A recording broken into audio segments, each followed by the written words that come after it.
No importa, confiamos que va a llegar siempre. No, sí, el tema es, lo importante es poder estudiar y entender la palabra de Dios. Ahora, el mensaje hebreo, nuestra nueva lección se llama Jesús el sacerdote fiel. Entonces, un sacerdote necesita un santuario, un lugar donde oficiar. ¿Por qué? Porque había un sacerdocio terrenal, había hombres que eran sacerdotes y oficiaban en el santuario terrenal, lo que era un símbolo, que tenía un atrio, que ellos no lo sabían, no lo entendían, pero era un símbolo del lugar donde ellos habían sido liberados físicamente. Y después estaba el tabernáculo, que era el lugar donde ellos habían sido llevados, era un símbolo, pero habría una nueva liberación, porque ellos sin saberlo creían que estaban en la tierra de Israel, pero estaban en el atrio. Pero ellos no sabían que el atrio también era parte de la gran ciudad que se llamaba Babilonia, Sodoma de Egipto. Ellos no lo sabían. Y no sabían que tenían que ser liberados para no estar más en el atrio y estar ahora dentro del tabernáculo, de la casa de Dios. Eso es lo que no sabían, que necesitaban una nueva liberación. Porque en el lugar donde estaban, donde hacían los sacrificios, era el lugar donde tenían que morir los pecadores. Y ellos llevaban un corderito, de acuerdo a lo que decía la ley de la gracia que Dios les había dado, y después en el santuario que edificaron en el templo de Jerusalén, hacían lo mismo que en el desierto, llevaban un corderito y confesaban sus pecados, el corderito moría, y si ellos habían hecho lo que decía la ley de la gracia, y con fe habían ido, confiando en la promesa de Dios de limpiarlo, eran limpiados. Entonces sus pecados eran quitados de ellos y puestos en el santuario. Y ellos iban perdonados. Pero seguían estando en Egipto. ¿Por qué? Porque seguían siendo esclavos del pecado, ese era el problema. Habían sido liberados de la esclavitud física, pero no de la esclavitud espiritual. Seguían siendo esclavos. Como dice Pablo en Romanos 7 o el autor de Hebreos. Entonces, ¿para qué tenía que venir el Cordero de Dios? Para liberarlos de ahí, de Egipto. Porque seguían siendo esclavos del príncipe de este mundo, aunque estuvieran en la tierra prometida. Y eso se manifestó en el camino de Egipto a Canaán, en las diferentes apostasías, y se manifestó en las apostasías que tuvieron estando en la tierra, por las que finalmente fueron esparcidos, porque se apartaron de Jehová y se fueron detrás de los ídolos y los adoraron. Entonces el problema del pueblo de Israel, que es el mismo problema del ángel que tiene el ángel de la Odisea, es que es esclavo del pecado, esclavo de la ley del pecado escrita en su mente y en su corazón.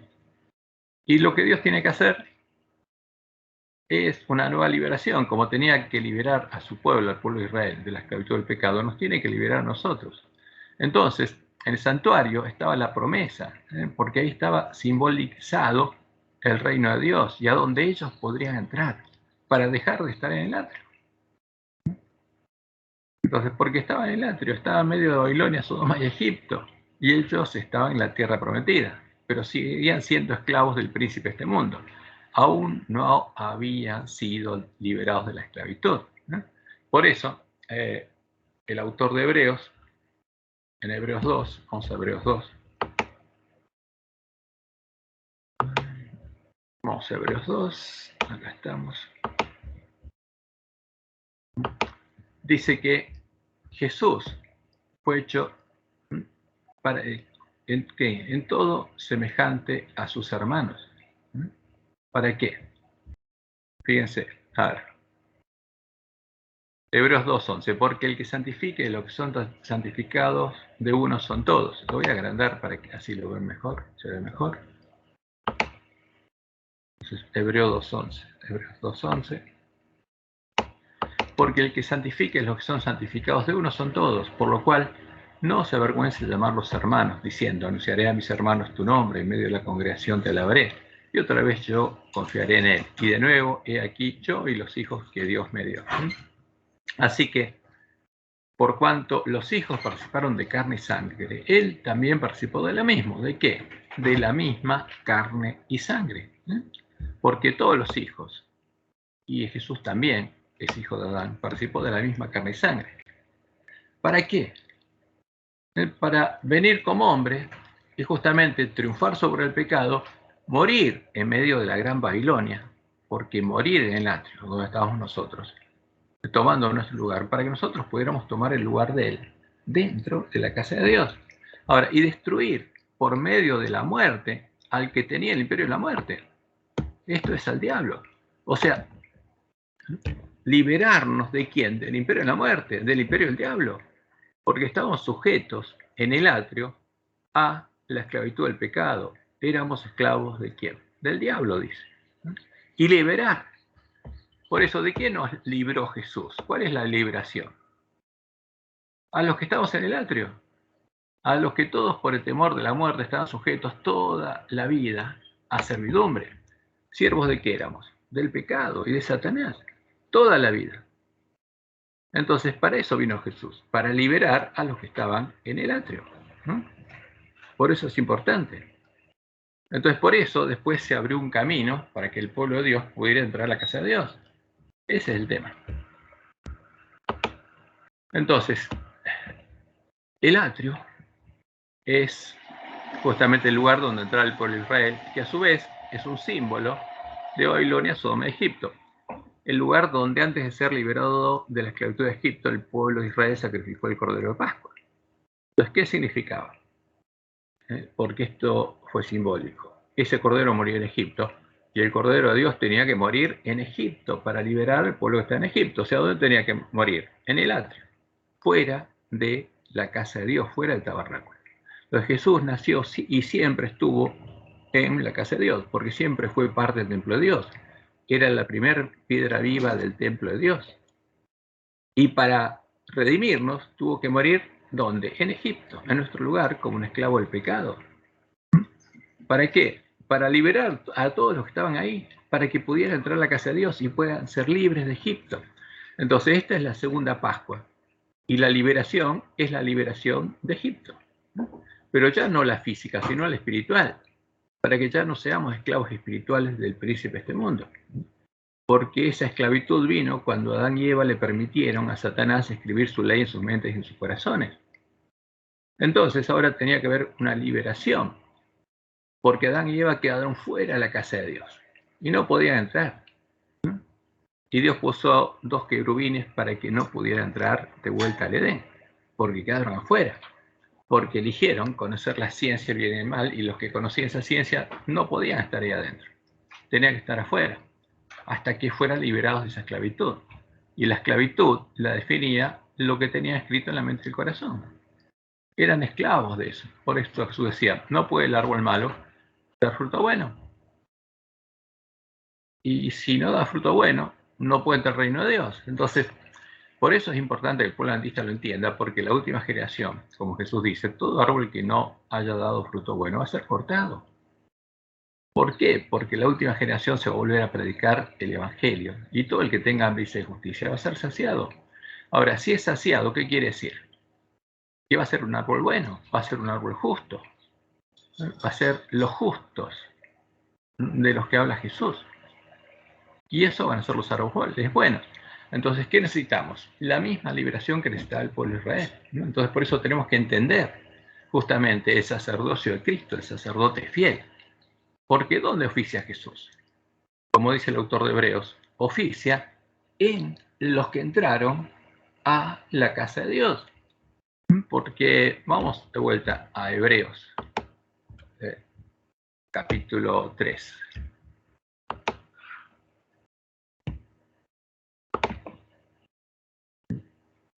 Versículo 6. 5 y 6. Y Moisés a la verdad fue fiel en toda la casa de Dios, como siervo, para testimonio de lo que se iba a decir. O sea, fue un símbolo del nuevo sacerdocio que iba a venir. Pero Cristo, como hijo sobre su casa, la cual casa somos nosotros, si retenemos firme hasta el fin la confianza y el gloriarnos en la esperanza. Cristian, Sí. no compartiste la tela. ¿La pantalla? Estoy hablando sin compartir la pantalla. Vamos a compartir la pantalla. Ok, ahí está. No. Entonces, eso es lo importante. Entonces, el versículo 5 y 6 dice, y Moisés, la verdad, fue fiel en toda la casa de Dios, como siervo, para testimonio de lo que se iba a decir, o sea, como un símbolo del nuevo sacerdocio. Pero Cristo, como hijo sobre su casa, la cual casa somos nosotros, si retenemos firme hasta el fin la confianza y el gloriarnos en la esperanza. Entonces, Cristo es sacerdote en otro templo. Pero, si entramos, por eso, lo importante es eso, que entremos. Hola. Hola, Sofi, ¿cómo estás? Hola, buenas. Bienvenidos. Entonces, fíjense que en lo simbólico operaban sacerdotes, pero Jesús en la casa de Dios. Pero tenemos que entrar a la casa de Dios. Porque ahí oficia Jesús. Jesús es sacerdote fiel, ¿dónde? Es fiel al que lo constituyó, pero ¿en qué casa? En la casa del nuevo pacto, el templo del nuevo pacto.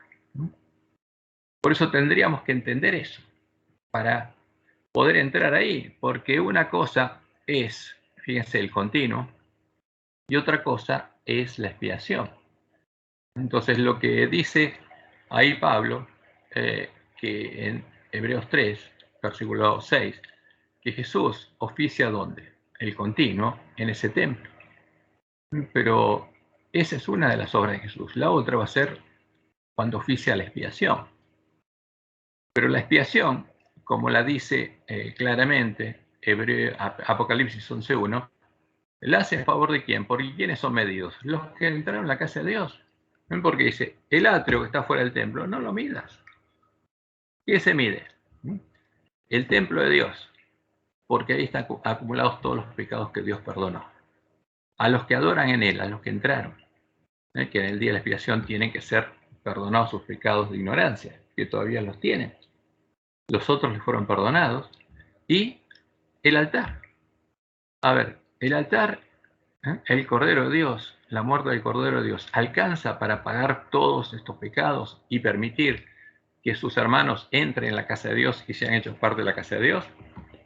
Y eso es lo que pasa ahí. Ese es el juicio.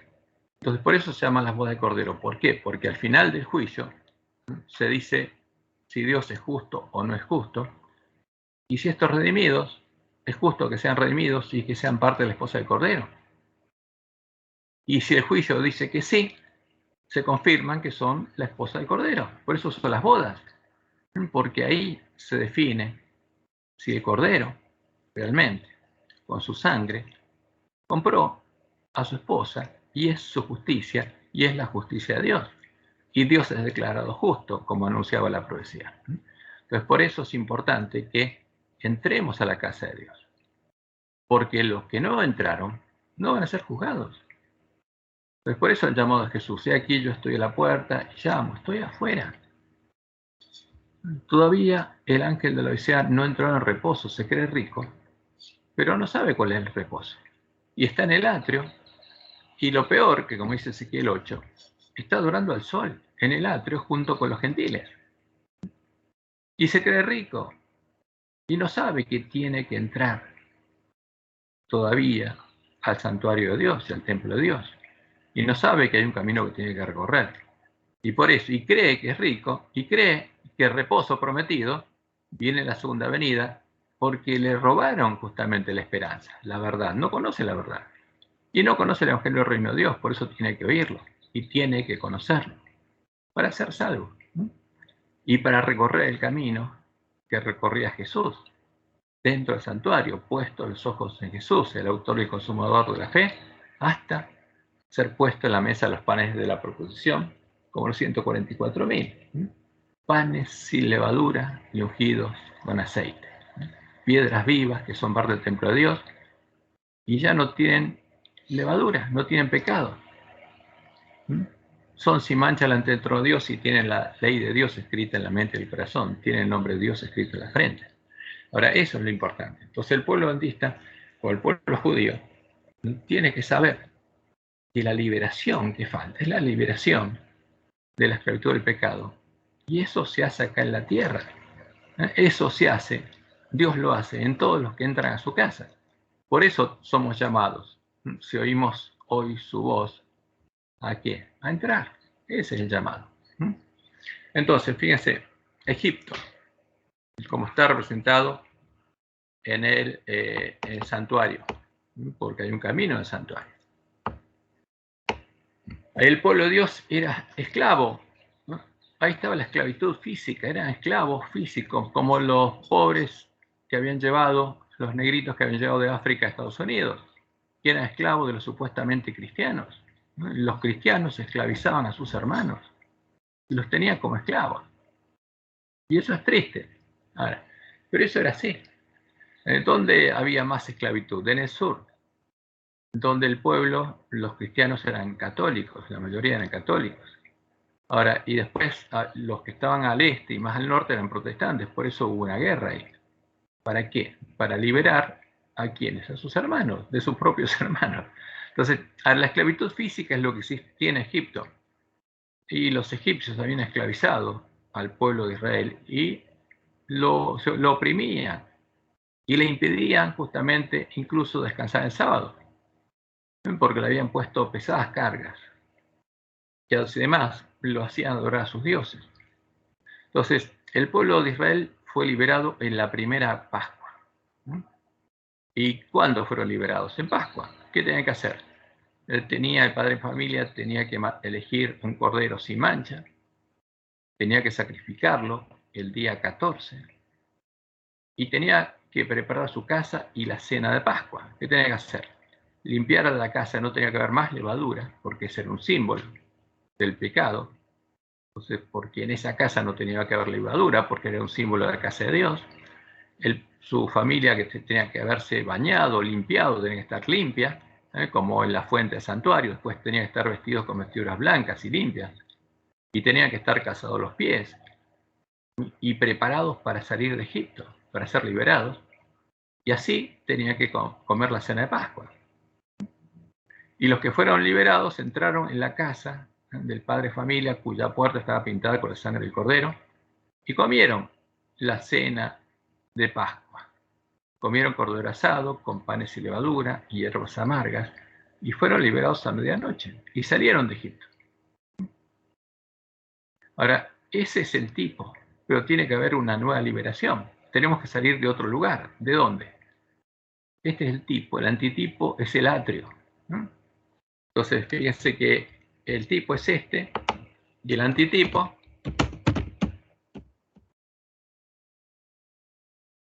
es el atrio. Mayúscula. ¿Por qué? Porque el atrio es un símbolo del reino del príncipe de este mundo. Entonces, ¿de qué tenemos que ser liberados? Tiene que haber una nueva liberación. Y la liberación es de la esclavitud espiritual. A ver. Opa, voy a dejar la barra. Bueno. El problema es la esclavitud espiritual. Feliz semana y gracias, hermano, que Dios nos bendiga a todos. Entonces ahora lo que necesitamos es la liberación de la esclavitud espiritual.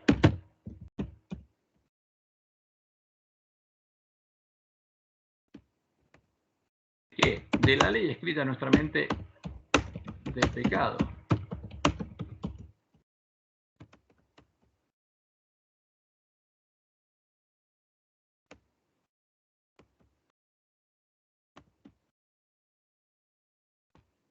Lo que necesitamos. Porque esa es la esclavitud en la que cayeron Adán y Eva. Porque ahora eran esclavos de la ley del pecado escrita en la mente del corazón. Y aunque el pueblo de Israel estuviera en la tierra prometida, seguía siendo esclavo del pecado. Y seguía pecando y continuamente, y necesitaba continuamente ir al santuario, como dice el autor de Hebreos, en Hebreos 10. ¿Sí? Y que entre en la reunión. Unirse. Sí, tiene que cliquear donde dice reunión a Skype y unirse. Bueno, entonces, liberados de la esclavitud espiritual. Necesitamos ser liberados de la esclavitud espiritual, porque ese es el reino espiritual del príncipe de este mundo. Por eso, Jesús, ¿a quién despojó? A Satanás, porque nos dio el derecho de salir del atrio. ¿Cuál es el antitipo del atrio? El reino del príncipe de este mundo, que es la Babilonia espiritual, o el Egipto espiritual, vamos a ver cómo dice la Biblia.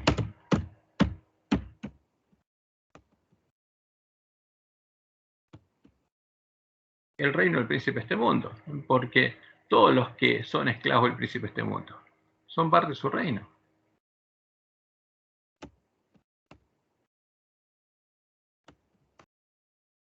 Ese es el tema.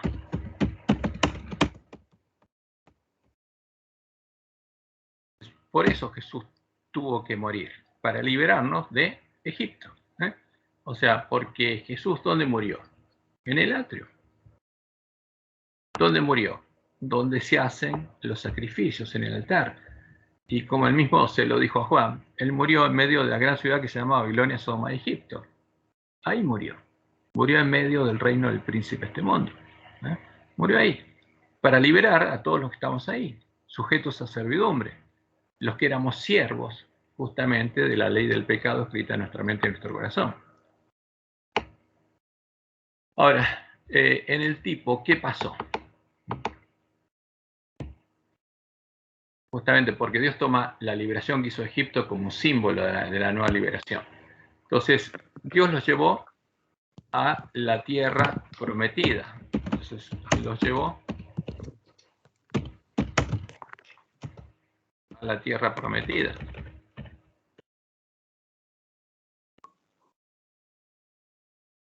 Entonces, pero esa tierra prometida era un símbolo ¿de qué? Símbolo del reino de Dios. Porque ahora ya no estarían más en ese lugar. Y el templo de Dios no estaría más en la Jerusalén física, sino estaría en otro lado, en el monte de Sión simbólico, que es el reino de Dios. Y Josué les dio el reposo ¿a quiénes? A los que finalmente entraron, porque muchos murieron en el desierto. A los que finalmente, por fe, porque los que entraron fueron los que tuvieron fe. Los otros no entraron, como dice el autor de Hebreos, por falta de fe. Los que por fe entraron a Canaán. Los que por fe cruzaron el Jordán cuando se abrió. Los que por fe pelearon y obtuvieron la tierra prometida. Y entonces, cuando tuvieron la tierra y fueron repartidas, cada uno tuvo su casa y su tierra para cosechar, y sus viñedos para comer, como decía la profecía, viñedos y casas que no construyeron, reposaron de la esclavitud física. Y ahora eran libres de la esclavitud física en la tierra prometida, pero seguían siendo esclavos del pecado y necesitaban ir continuamente al santuario simbólico para obtener el perdón de los pecados. Hay un micrófono abierto. No tiene micrófono abierto. Entonces, ¿por qué tenían que ir continuamente al santuario? Porque no habían sido liberados de la esclavitud del pecado. Eran esclavos del pecado. Y entonces necesitaban ir continuamente al santuario, llevando su ofrenda también. Esa ofrenda era simbólica para obtener el perdón de los pecados. Y todos los años seguían festejando la Pascua y todas las fiestas solemnes, que eran un símbolo de lo que Dios iba a hacer. Y había un sacerdocio y sacrificios simbólicos. Y necesitaba una nueva liberación para entrar en un nuevo reposo. Y ese es el reposo prometido. Entonces, y este es el reposo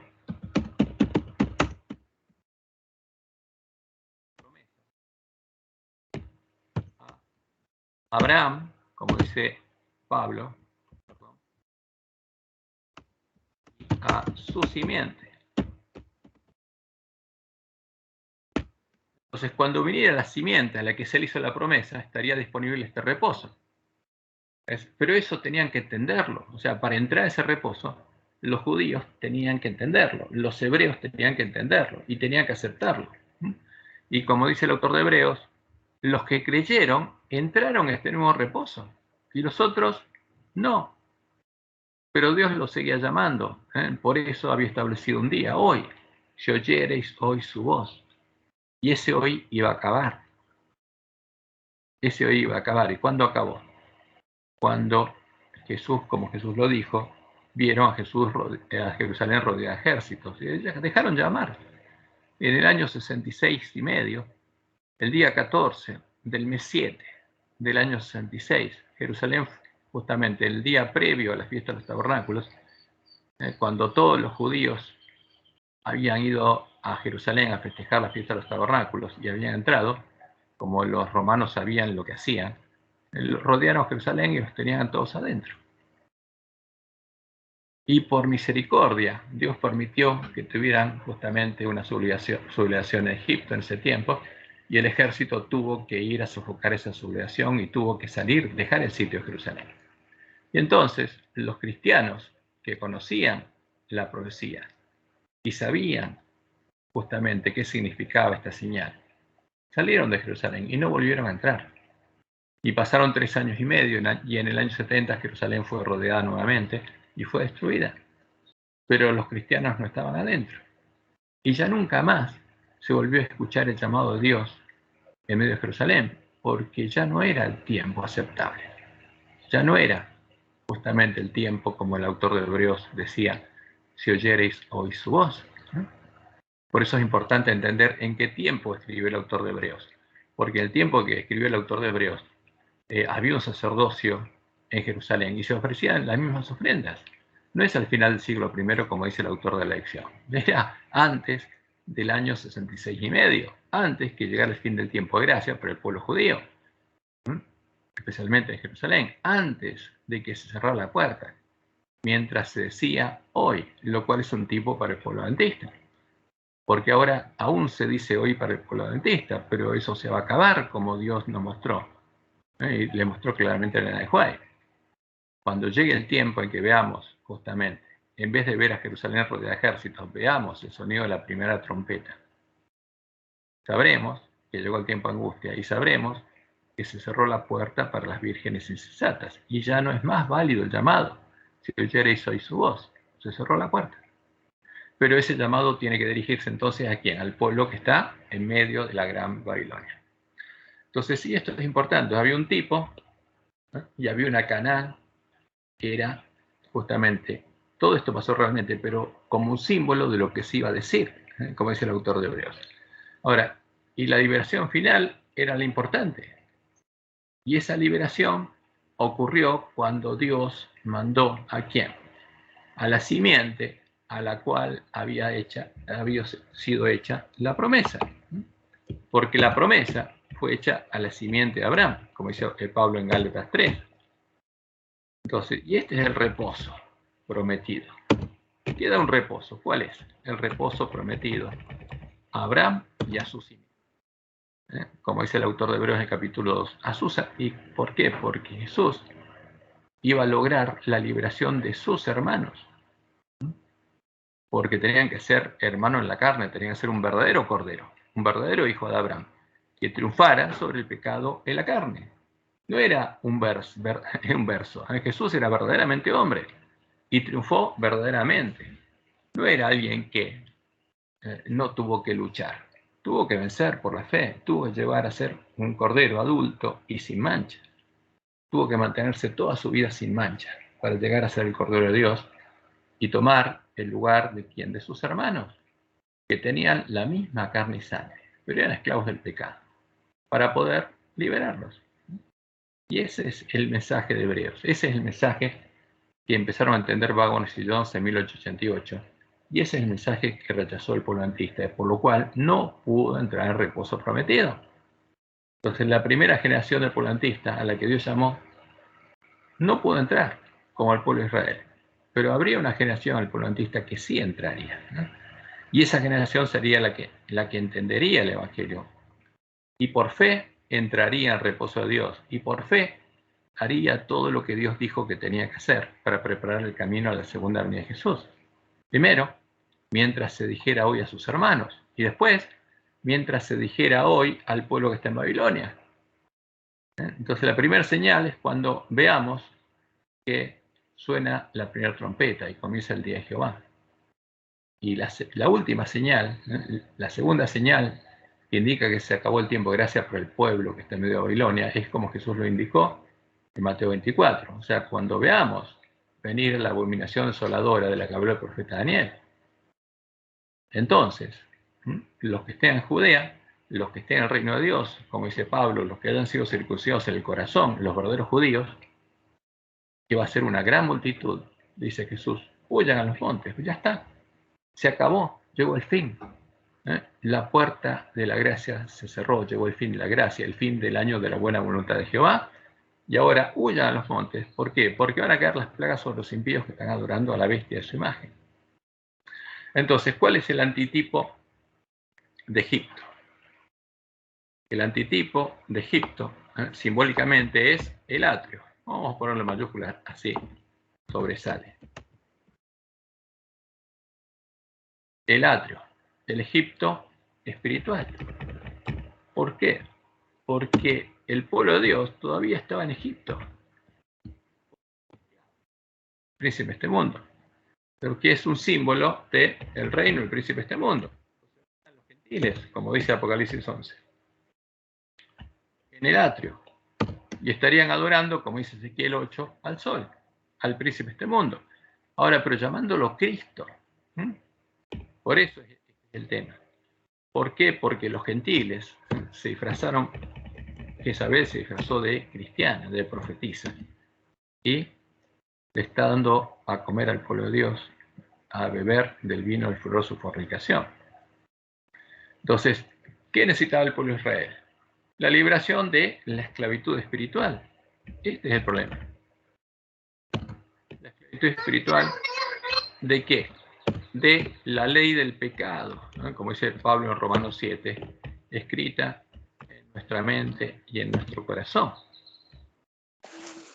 Entonces, para poder ser liberados de la esclavitud del pecado, primero necesitamos ser redimidos.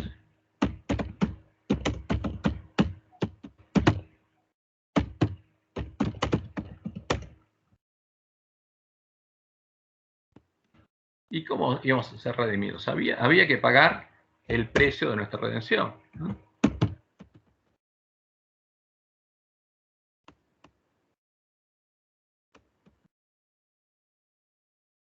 La esclavitud. Y Dios, en su amor, estableció que se podía pagar ese precio. Ahora, ¿cómo se podía pagar? No que un ángel muriera en nuestro lugar. No que un Dios muriera en nuestro lugar. ¿Qué tenía que haber? Un hermano nuestro, como dice el autor de Hebreos. Alguien que fuera en todo semejante a sus hermanos, o sea, que tuviera la misma carne y sangre. Tenía que ser un cordero, un hombre verdadero, pero que no tuviera pecado. Y no había. Como dice Apocalipsis 5, no había ninguno digno, justamente, de abrir el librito que mostraba lo que iba a pasar cuando venciera el cordero. Entonces, ¿quién sería digno? No había ni en el cielo, en la tierra, en ningún lado. Dios no era digno. Los ángeles no eran dignos para la ley de Dios. ¿Quién tenía que ser? Un hombre sin mancha que pudiera tomar el lugar de sus hermanos. ¿Había? No había. Por eso Dios decidió hacerse hombre. Ahora, ¿pero cómo? Como es el autor de Hebreos. Verdaderamente hombre. Porque el verdadero Jesús es el que vino a nuestra carne. El anticristo, el engaño, el falso Jesús, es el que no vino a nuestra carne. Entonces tenía que haber un hombre que fuera, justamente un cordero, que fuera en todo semejante a sus hermanos. Acá es bueno.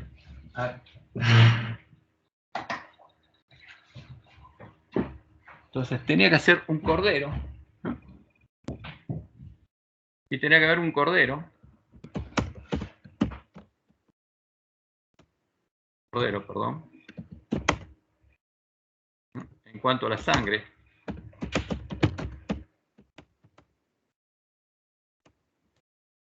es el autor de Hebreos, en todo semejante a sus hermanos.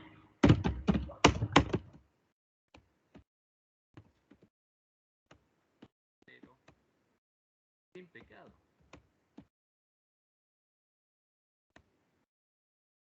Mancha de pecado. La ley de Dios, si había un cordero, otro hombre, que fuera sin mancha de pecado, que no fuera esclavo del pecado, podía tomar nuestro lugar y liberarnos de la esclavitud del pecado, pero tenía que vencer, tenía que vivir donde vivían sus hermanos y llegar a ser un cordero sin mancha. Justamente esto es lo que se define en el juicio, porque ahí en el juicio a Dios se establece si lo que Dios estableció es justo o no es justo. Si la sangre de su cordero es suficiente, si ese cordero que pondría su vida voluntariamente, su sangre es suficiente para liberar a todos sus hermanos, ¿y para qué? Para pagar por todos los pecados que Dios perdonó.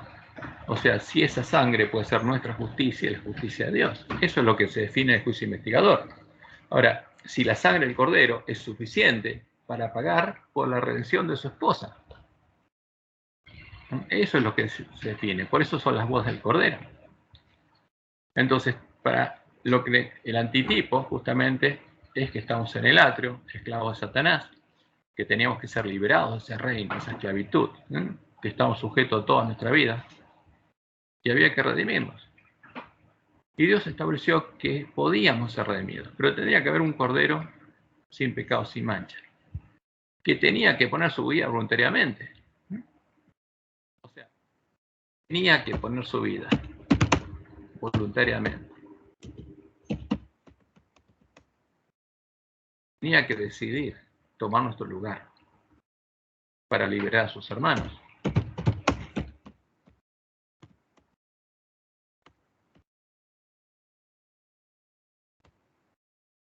¿Dónde tendría que morir? Y morir en el lugar en el que debían morir sus hermanos.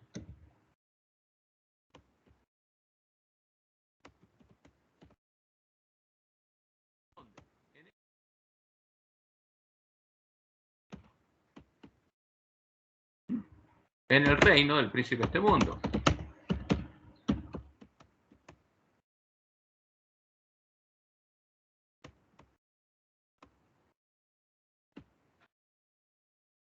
Podía pagar el precio de nuestra redención. Y por eso Jesús murió ahí. ¿Para qué? Como dice el autor de Hebreos, para liberar a los que estábamos toda nuestra vida sujetos a servidumbre. Y eso es lo importante. Ahora, cuando Él murió, se abrió una puerta. Cuando Él murió, el velo del templo se rasgó de arriba abajo, como un símbolo de que se había acabado la separación entre el lugar santo y el lugar santísimo. El lugar santo, como Dios le mostró a Elena, es el lugar donde tiene que entrar el pueblo de Dios. Porque todos los elementos que hay ahí adentro, estos elementos, estos reflejan la imagen de los que aquí entran. O sea, tanto el candelabro, el altar de incienso, y esta es la proporción de Dios, porque ahí tenemos que llegar a hacer panes y levadura ungidos con aceite, como lo van a hacer los 144.000 de la última generación. Es la proporción de Dios y es un símbolo de ¿quién? De los que entran acá, porque este es simbólico. Y este es el lugar donde está el trono de la gracia, el trono que Dios pondría en el nuevo lugar del santo santuario. Pero si esa casa somos nosotros, ¿dónde lo pone? En los que entran al lugar su santuario y los transforma en piedras vivas. Porque ahí tiene que hacer una obra. Porque como Jesús dice, y lo dice Pablo, Dios es el que nosotros produce tanto el querer como el hacer por su buena voluntad. O sea, Él hace esa obra. Jesús dice en Juan 15:1, yo soy la vid y mi Padre es el labrador. ¿Quién perfecciona a los pámpanos? Su Padre. Él es el labrador. Esa es la promesa. ¿Quién lo perfecciona a Jesús? Su Padre. ¿Quién perfecciona a sus hermanos? Su Padre. Ese es el Evangelio.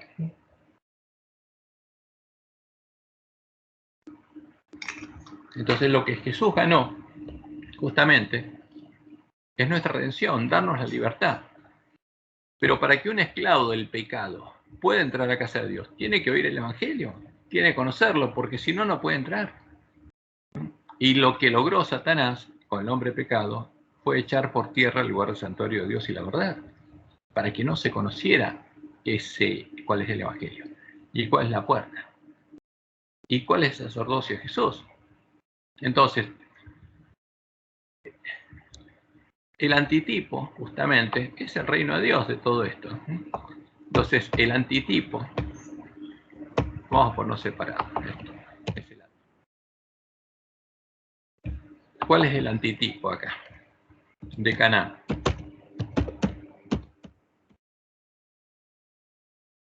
El reino de Dios.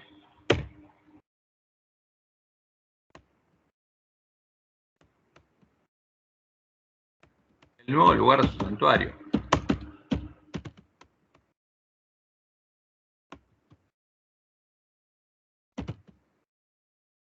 El santuario del nuevo pacto.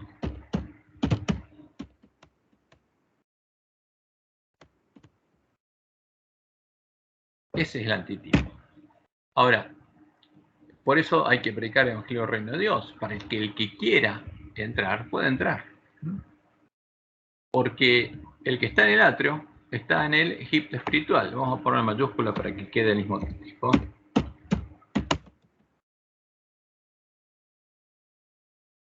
En el reino del príncipe de este mundo.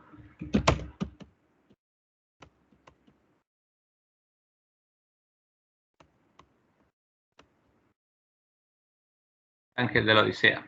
¿En el atrio o en el reino de Dios?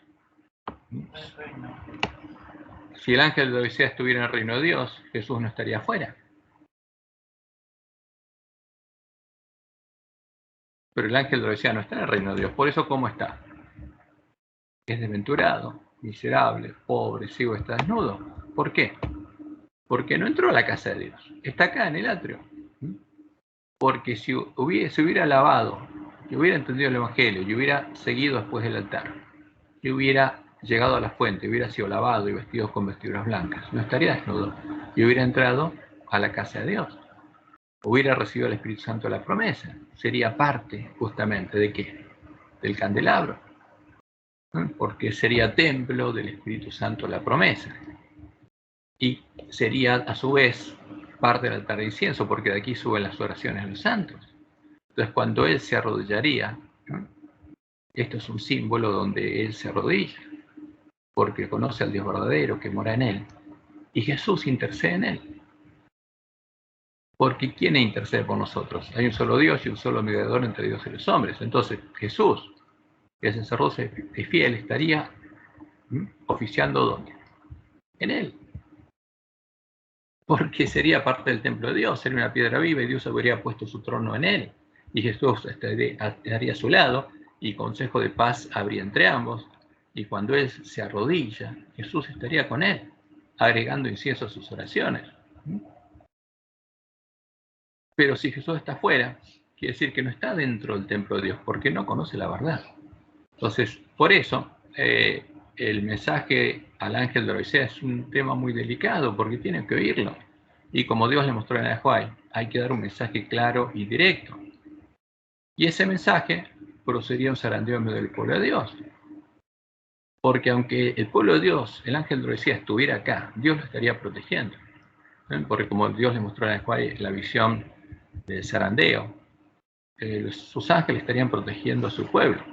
Ahora, pero cuando escucharan el mensaje, escucharan la verdad, y no se preocuparan por orar fervientemente a Dios y aferrarse de Dios, esos ángeles malos que estarían en medio de la iglesia los atraparían y los ángeles de Dios nada harían por ellos. Y eso es terrible. ¿Por qué? Porque como el pueblo adventista en 1868 rechazarían la verdad, al Jesús que es el camino, la verdad y la vida y la puerta a las ovejas, ¿no? Entonces por eso es muy delicado este tema. Y el pueblo adventista tiene que oír ese mensaje, que es muy delicado para él. porque tienen que entrar al reino de Dios, porque si no, no puede ser hecho columna del templo de Dios. Si no llega a ser puesto en la mesa la proposición, no llega a ser un pan sin levadura ungido con aceite, no puede ser hecho columna del templo de Dios. Y como Dios le mostró a Juan en su primera visión, incluso los que entren por la puerta estrecha y recorran el camino angosto, no todos van a llegar al final del camino, porque se va a cumplir lo que Jesús contó en Mateo 13, en la parábola del sembrador, porque enseguida viene persecución a causa de la palabra, y algunos van a recibir con gozo la palabra, pero al venir la persecución, se vuelven atrás y se caen del camino, como Dios les mostró a Elena.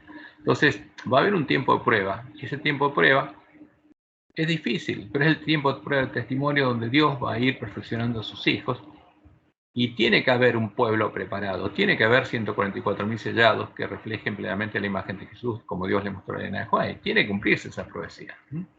Pero esos tienen que recorrer el camino que está en el santuario, puestos los ojos en Jesús, porque la única forma de recorrer ese camino es que sepamos cómo Jesús la recorrió, cómo, teniendo nuestra misma carne y sangre, pudo vencer. Y sufrió tentaciones, sufrió cosas que nosotros no tenemos que sufrir. Y bueno, con el poder de Dios vamos a poder recorrer ese camino. Entonces eso es lo importante. Entonces ese sacerdote fiel oficia ¿dónde? Donde oficiaron los sacerdotes del continuo. Ese es el continuo que fue quitado por el hombre pecado, porque puso la abominación desoladora y quitó el continuo, quitó la obra de Cristo y echó por tierra el lugar santuario de Dios y la verdad, para que nadie pudiera recorrer ese camino. Pero ese camino sería recorrido nuevamente. Entonces, porque entenderíamos justamente lo que vivía la iglesia primitiva. Entonces, el antitipo de ¿qué? De la tierra prometida de Canaán es el reino de Dios, el nuevo lugar de su santuario, el nuevo reposo que tendrá el pueblo de Dios, porque queda un nuevo reposo, el reposo que le dio Josué es entrar en esa tierra. Ahora, el reposo que nos daría Cristo, ¿cuál sería? El entrar al reino de Dios. Y entonces, vamos a poner acá abajo.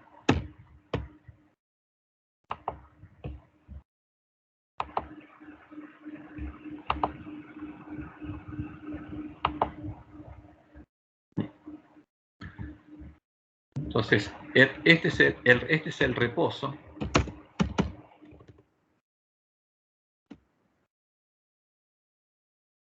Este es el reposo, no el reposo. ¿No se entiende? Bueno, ahí está. Este es el reposo.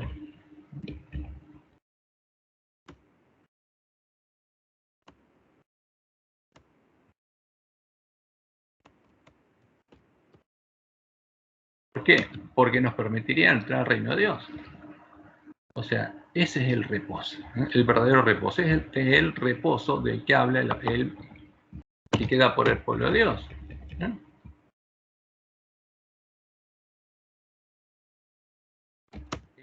Reposo que queda un reposo, dice, para el pueblo de Dios. El reposo que queda.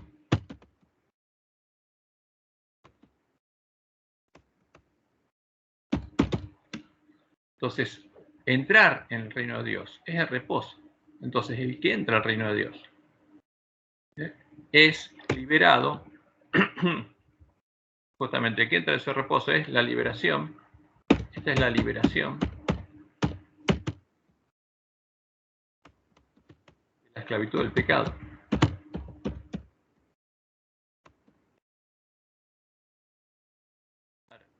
La ley del pecado está escrita en nuestra mente, en nuestro corazón.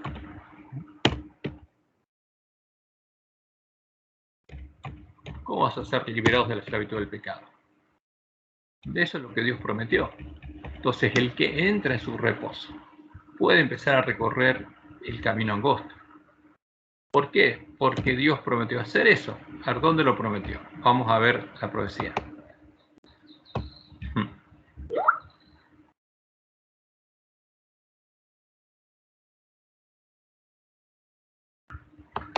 Entonces vamos a Zacarías. O Ezequiel, vamos a Ezequiel. Vamos a Ezequiel 36.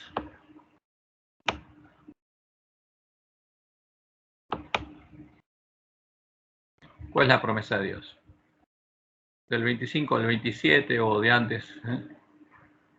25 dice, esparciré sobre vosotros agua limpia y seréis limpiados de todas vuestras inmundicias, de todos vuestros ídolos, os limpiaré.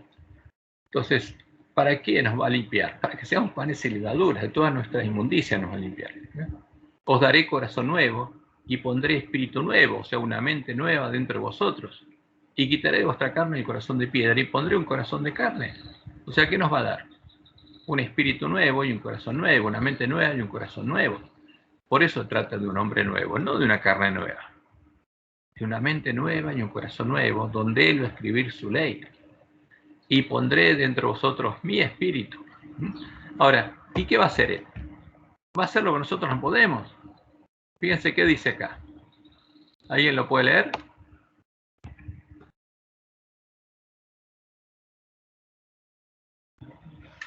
Haré que andéis en mis estatutos y guardéis mis preceptos y los pondré por obra. Pongáis por obra. Y los pongáis por obra. ¿Puede ¿Sí? hacer? No, ahí no. Ahora, ¿puede hacer eso un árbol malo? ¿Alguien que tiene escrita la ley del pecado en la mente del corazón? No, no puede. Entonces, ¿cómo sus hijos ahora podrían andar ese camino? Porque Dios haría que anden ese camino. Ahora, si por fe alguien quiere andar ese camino y se lo pide, Él va a cumplir su promesa. Dice, y haré que andéis en mis estatutos y guardéis mis preceptos y los pongáis por obra. Y eso es hermoso, justamente porque, como dice en Isaías 55, mis caminos no son vuestros caminos, como son más altos los cielos de la tierra, así son mis caminos que vuestros caminos. Y lo que Dios le mostró a Nehuay es que el pueblo adventista andaba en ese camino que estaba muy por encima del mundo, ya no estaba en sus caminos. ¿Por qué? Porque había entrado en reposo de Dios y había reposado sus obras, ya no andaba más en sus caminos, andaba en otro camino. ¿Y por qué podía andar ese camino? Porque, como dice Pablo en Efesios 2, Dios es el que en vosotros produce tanto el querer como el hacer por su buena voluntad. Yo soy la vid y mi Padre es el labrador. O sea, el que tiene fe en la promesa de Dios puede hacer lo que no puede hacer un pecador. Porque Dios prometió que va a andar en sus caminos. Y Él va a andar con Él, va a andar en el camino de santidad. Y haré que andéis en mis estatutos y guardéis mis preceptos y los pongáis por obra. Lo que ustedes no pueden hacer, lo van a poder hacer. ¿Por qué no pueden? Porque son esclavos del pecado. Ahora, si después de ser liberados, y Jesús nos dio justamente esa posibilidad de nacer de Dios, como dice Juan 1:10. En el mundo estaba, y el mundo por él fue hecho, pero el mundo no le conoció. A los suyos vino, y los suyos no le recibieron. Mas a todos los que le recibieron, a los que creen en su nombre, a los que creen que Él es Jehová el Señor, les dio potestad de ser hechos hijos de Dios, los cuales no son engendrados de carne, ni voluntad de carne, ni voluntad de varón, sino de Dios. O sea, nacer de Dios, para que Dios haga esta obra y nos dé, ¿qué cosa? Un corazón nuevo y un espíritu nuevo, donde le escriba su ley, y quite el otro. Ahora, fíjense que Dios promete esto, nos va a hacer andar en sus estatutos y guardar sus preceptos y los pongáis por obra. Aunque al comienzo tengamos escrita la ley del pecado en nuestra mente y en nuestro corazón. Porque fíjense lo que dice el versículo 29. No solo nos hace andar en sus caminos, sino, ¿y qué dice acá? Darle el 29. Y os guardaré de todas vuestras inmundicias y llamaré al trigo y lo multiplicaré y no os daré hambre. No lo veo bien, me refleja. Ah, bueno, te refleja que está. Bueno, entonces los voy a guardar de sus inmundicias. O sea, ustedes cuando entren a mi casa van a hacer panes con levadura. Pero yo los voy a proteger de eso, de lo que tiene escrito en la mente del corazón. Y mientras yo escribo mi ley en la mente del corazón de ustedes, los voy a hacer andar por mis caminos. Qué lindo que es eso. Y dice, llamaré al trigo. Voy a hacer que las semillas de trigo germinen en ustedes y crezca y tenga fruto. Ese es el Evangelio, esa es la promesa de Dios, ¿no? Ahora, eso es lo que necesita el pueblo de Dios. Ese es el Evangelio, ese es el verdadero Evangelio. es el Evangelio del Reino de Dios. Entonces, por eso, como dice Pablo en Romanos 8, Dios nos predestinó para hacernos semejantes a Cristo, a Jesús, para que reflejemos la imagen de Jesús, para que Él sea el primogénito entre muchos hermanos. Ahora, se hizo hermano nuestro en la carne. Y ahora tenemos que ser hermanos de Él ¿en qué? En el espíritu, en nuestra mente, en nuestro corazón, como hijos de Dios. Doblemente hermanos tenemos que ser. ¿Quién va a ser doblemente hermano? El que crea en el Evangelio y en que crea en la promesa que Dios le hizo a Jesús, que si vencía, iba a tener hermanos, iba a haber linaje, y que íbamos a ser hijos de Él. Y el que cree en esa promesa va a ser hijo de Dios también. Y va a ser doblemente hermano de Jesús. Va a ser semejante a Jesús, va a tener el nombre de Dios y el Cordero escrito en la frente. Esa es la promesa. Entonces, volvamos acá.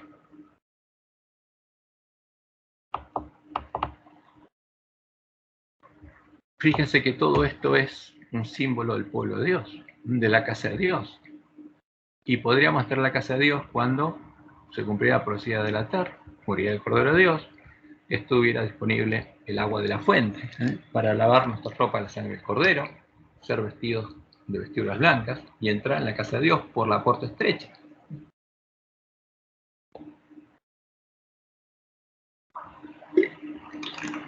Entonces, ahí Jesús tendría que oficiar a favor nuestro.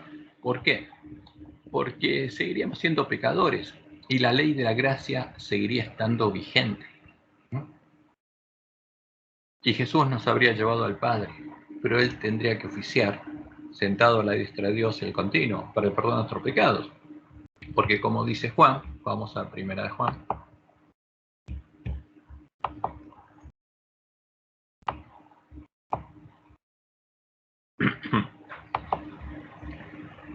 Dios nos estaría protegiendo nuestras inmundicias, pero ¿qué pasaría? Seguiríamos teniendo pecado hasta que no termine esa obra, hasta que no seamos puestos en la mesa de los panes de proposición, hasta que en el juicio investigador Jesús no confiese nuestro nombre y seamos liberados, limpiados también de los pecados de ignorancia. Seguiríamos siendo, ¿qué cosa? No esclavos del pecado, libres del pecado, pero teniendo pecado. Por eso Jesús tendría que oficiar el continuo. Y Juan dice, si decimos que no tenemos pecado, nos engañamos a nosotros mismos, porque somos panes y levadura hasta que Dios no termine esa obra. Nos engañamos si decimos que no somos pecadores, ¿no? Y la verdad no está en nosotros. Ahora, si confesamos nuestros pecados, ¿cuándo? En el continuo. O sea, porque el continuo está vigente. Jesús es nuestro sacerdote fiel. Pero podemos ser perdonados nuestros pecados si, como nos enseñó, le oramos a nuestro Padre y confesamos nuestros pecados, como hacía un israelita. Pero ahora no tenemos que llevar un cordero, porque confiamos en la sangre del Cordero de Dios, que nos limpia de todo pecado. Pero tenemos que hacer uso del continuo. Si confesamos nuestros pecados, Él es fiel y justo para perdonar nuestros pecados y limpiarnos de toda maldad. Porque ese es el proceso del que anda ese camino. A ver, porque vamos a tropezar, sí. Vamos a caer, sí, pero 1000 veces se cae el justo y 1000 veces vuelve a levantar. ¿Por qué?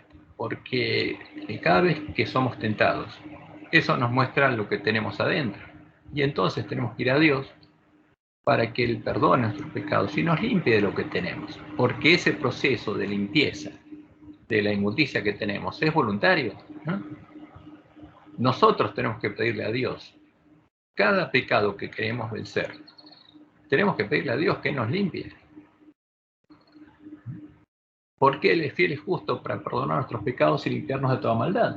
Si realmente vamos a ir con fe y deseamos, si esta es nuestra voluntad, si decimos que no hemos pecados, le hacemos a Él mentiroso y su palabra no está en nosotros. ¿Y qué sigue diciendo el capítulo 2? Hijitos míos, estas cosas escribo para que no pequéis. Y si alguno hubiere pecado, no está condenado, porque ese abogado tenemos para con el Padre, Jesucristo, el justo. O sea, Jesús está oficiando el continuo. Y podemos ser limpiados de esos pecados conscientes. Justamente tenemos que ir a Dios y confiando en que hay un Dios amante esperando para limpiarnos y perdonarnos. Y que tenemos que hay un solo Dios y un solo mediador entre Dios y los hombres, Jesucristo hombre. Y Él es la propiciación de nuestros pecados, y no solamente por los nuestros, sino también por los de todo el mundo. Y en esto sabemos que nosotros le conocemos y guardamos sus mandamientos. O sea, porque el que anda en sus caminos empieza a guardar sus mandamientos. Pero si cae en ese camino, justamente, no se cae el camino. Se vuelve a levantar y sigue en el camino. Eso es lo importante. Ahora, hay un proceso ahí, que es el proceso de la santificación. Y si vamos a Romanos, vamos a ir a Romanos, capítulo 8.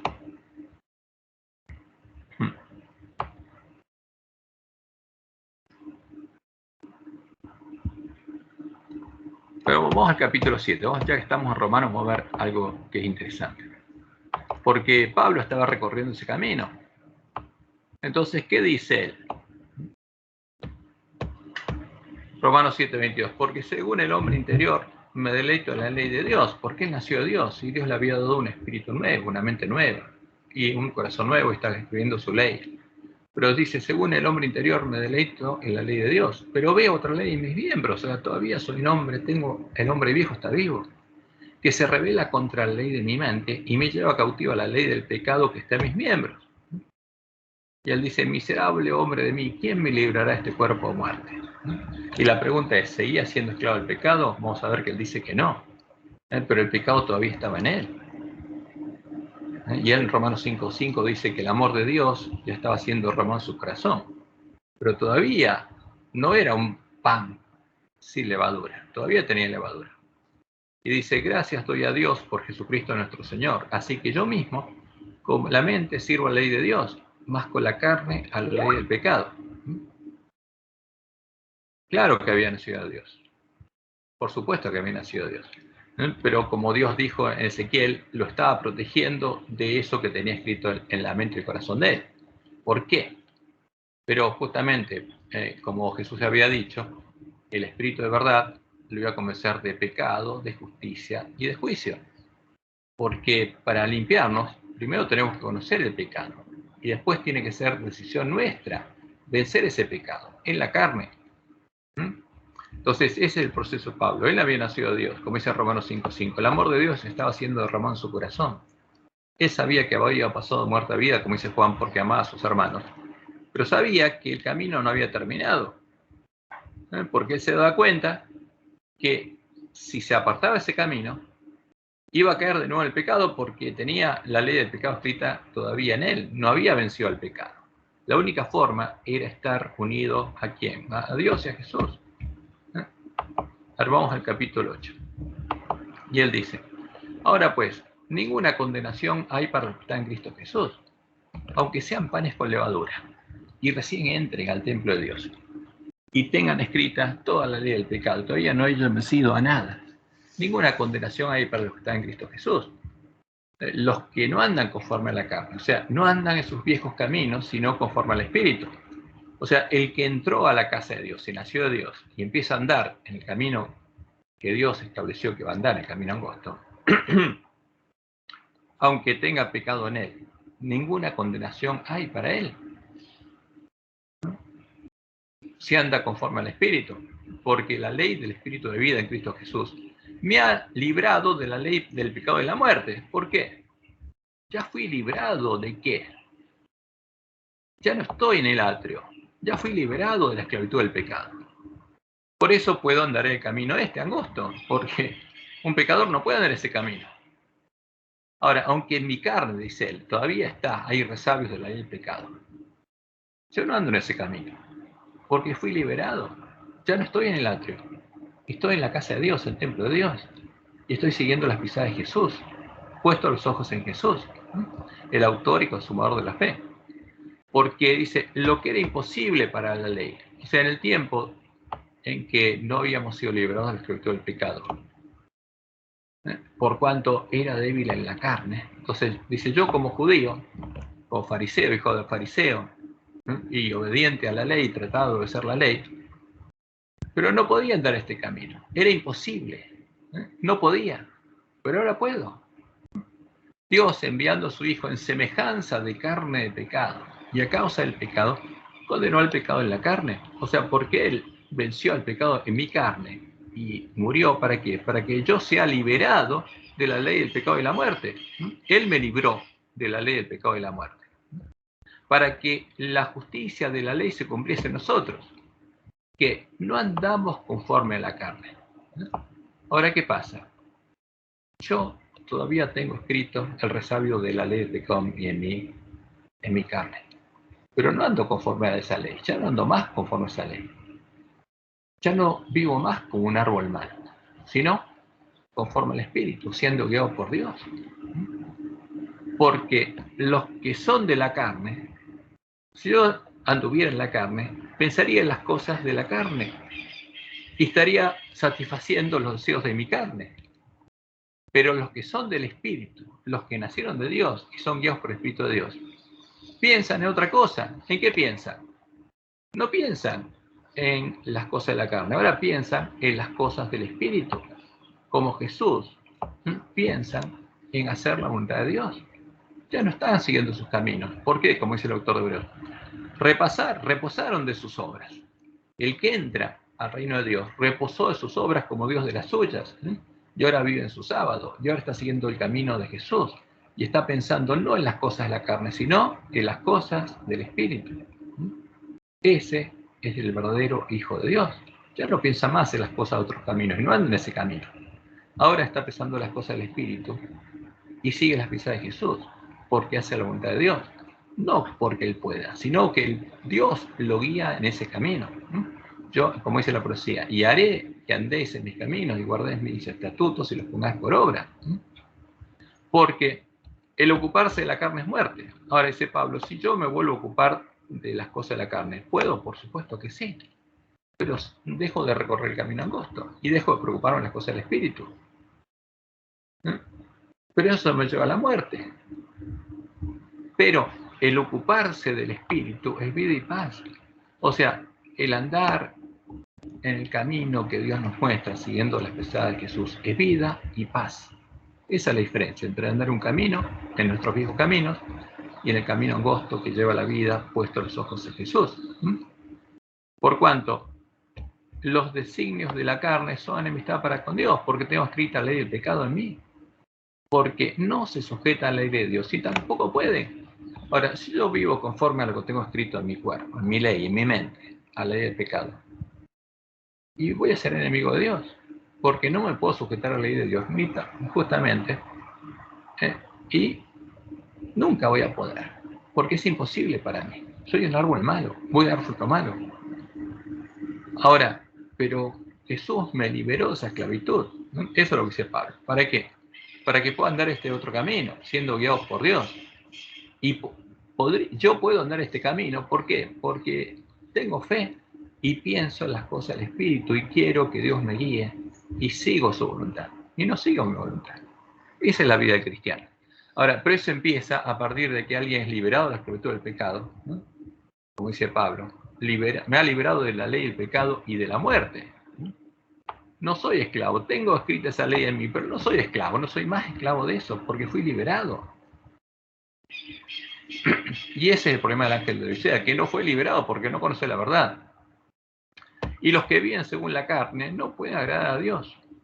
Y pero le habla a sus hermanos que nacieron de Dios. Mas vosotros no vivís según la carne, sino según el Espíritu. Si es que el Espíritu de Dios mora en vosotros. Ahora, si ustedes están dentro del templo de Dios, si son parte del templo de Dios, son piedras vivas, están recorriendo el camino angosto, aunque aún tengan escrita en la carne la ley del pecado y tengan inmundicias, como Dios dice, Él los protege de eso. Y ustedes no viven según la carne, sino según el Espíritu, si es que el Espíritu de Dios mora en vosotros. ¿No? Ahora, y si alguno no tiene el Espíritu de Cristo, no es de Cristo. Y esto es claro, esto es ser cristiano. Si alguno no tiene el Espíritu de Cristo, si Cristo no muere en él y él no está unido a la vid, no es de Cristo. ¿Qué tiene que tener? Cristiano es el que es de Cristo. ¿Y cuándo uno es de Cristo? Cuando Cristo viene a morar en uno. Y si Cristo no mora en uno, uno no es de Cristo, no es cristiano. Es el verdadero cristianismo. ¿Y el ángel de la Odisea es un verdadero cristiano? No, porque Jesús está afuera, pero está llamando. ¿Por qué? Porque dio su vida por él y quiere que conozca la verdad. y quiere que pueda recorrer el camino angosto, y quiere que pueda ser limpiado, y quiere que pueda ser uno de los 144.000 miembros de la iglesia triunfante, de la esposa del Cordero. Quiere que sea parte de su esposa, por eso lo llama, y lo sigue llamando, y lo va a seguir llamando hasta que llegue el momento en que se cierre la puerta, como él dice, que Dios diga, ya está. Pero si Cristo está en vosotros, dice Pablo, aunque tenga la ley del pecado aún escrita en la carne, aunque recién empiece a entrar, haya entrado por la puerta estrecha, empiece a recorrer el camino, aunque no estén al final del camino, cerca de ser vencedores, pero si Cristo está en vosotros, el cuerpo en verdad está muerto a causa del pecado, o sea, más el espíritu vive a causa de la justicia. ¿Qué pasa? El que nació de Dios tiene vida nueva, porque tiene una mente nueva, tiene un espíritu nuevo, tiene un corazón nuevo y tiene una vida nueva, y ese espíritu vive a causa de la justicia, aunque ese cuerpo esté muerto a causa del pecado. Y si el espíritu de aquel que levantó de los muertos a Jesús mora en vosotros, o sea, si el Padre, como dice Jesús, el labrador mora en vosotros, el que levantó de los muertos a Cristo Jesús, vivificará también vuestros cuerpos mortales por su espíritu que mora en vosotros, porque ustedes son el templo de Dios viviente. Entonces, si Dios viene a morar en ustedes y hace la obra que Él prometió hacer en ustedes, darle una mente nueva, un espíritu nuevo, escribir su ley en ustedes y Él guiarlos a andar en sus caminos, guardar sus preceptos y hacer sus obras, entonces Él está dando vida nueva y lo está vivificando y está dándole vida a ustedes en sus cuerpos mortales.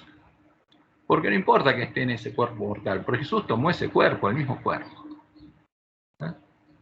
y venció el pecado de la carne en ese cuerpo, para mostrarnos que en ese cuerpo, la misma carne y sangre, nosotros podemos llegar a ser transformados a su imagen. Y Dios puede morar en ese cuerpo, aunque esté escrita la ley del pecado. Porque Dios, justamente, vino a salvar a pecadores. Y Él puede morar en un cuerpo de un pecador, si por fe lo acepta y se lo pide. Así que, hermanos, dice, deudores somos, no a la carne, para que vivamos conforme a la carne. Porque si vivís conforme a la carne, moriréis. O sea, el que sigue viviendo conforme a la ley del pecado que tiene escrita en la carne, va a morir. Más, si por el Espíritu hacéis morir las obras de la carne, viviréis.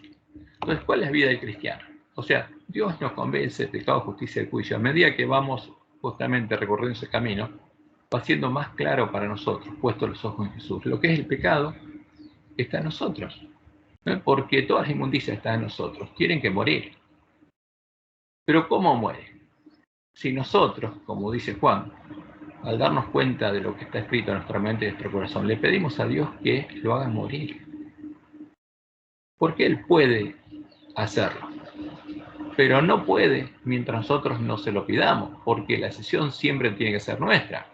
La decisión de entrar es nuestra. La decisión de seguir el camino es nuestra. La decisión de hacer morir las obras, la carne, la ley del pecado está en nosotros, nuestros deseos pecaminosos es nuestra.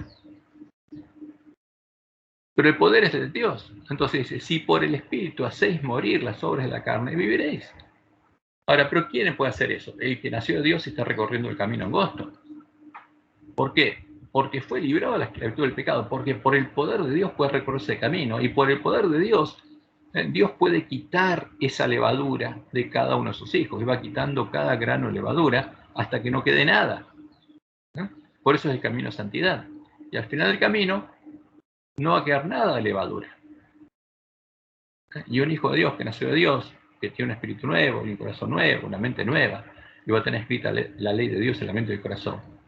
Y toda la levadura va a haber sido quitada por Dios.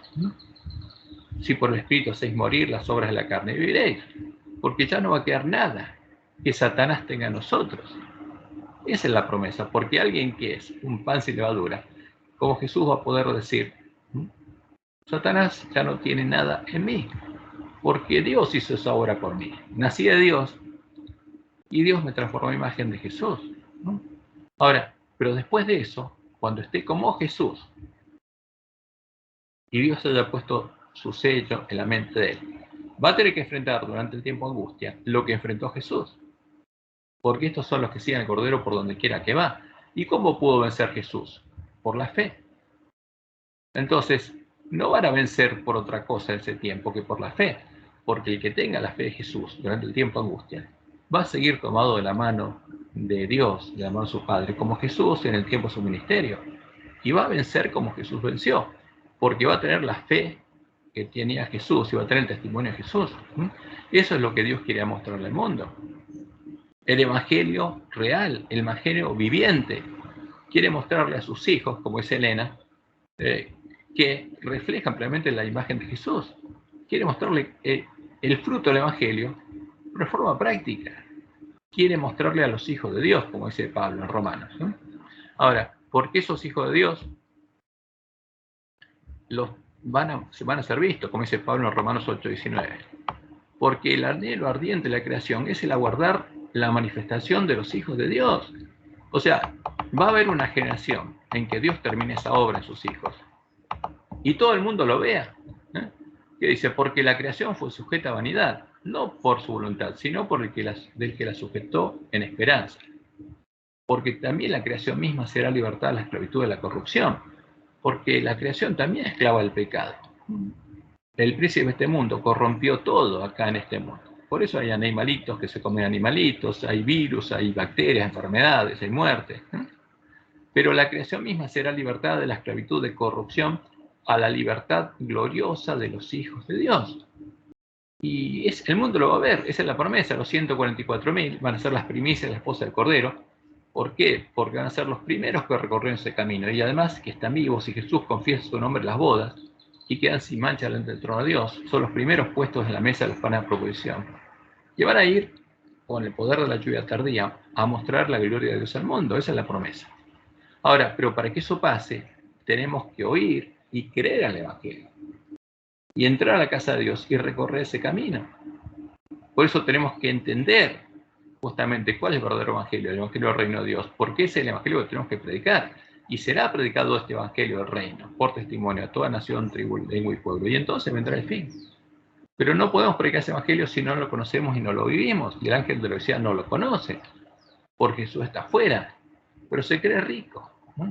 Ahora, y cree que el Evangelio, porque los lobitos nos engañaron, los lobos vestidos de ovejas, los siervos de Jezabel, los profetas de Baal, que la promesa del Evangelio, el reposo, es el que Jesús nos va a dar en la segunda venida, y no es así. Porque si fuera así, nunca puede haber un pueblo que entre a la casa de Dios y llegue a reflejar la gloria de Dios. Y nunca puede haber una manifestación de los hijos de Dios. Nunca el mundo puede ver la gloria de Dios en sus hijos. Ese es el tema. Entonces, volvemos acá.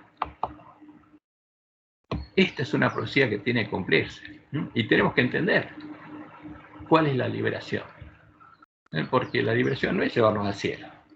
La liberación es la que Dios prometió de la esclavitud del pecado, por cuando Jesús venga a buscarnos, va a buscar a los vencedores, a los que ya fueron liberados de la esclavitud del pecado, ya vivieron el Evangelio del Reino de Dios, y ya en esta generación fueron transformados en su imagen, y son parte de la esposa del Cordero.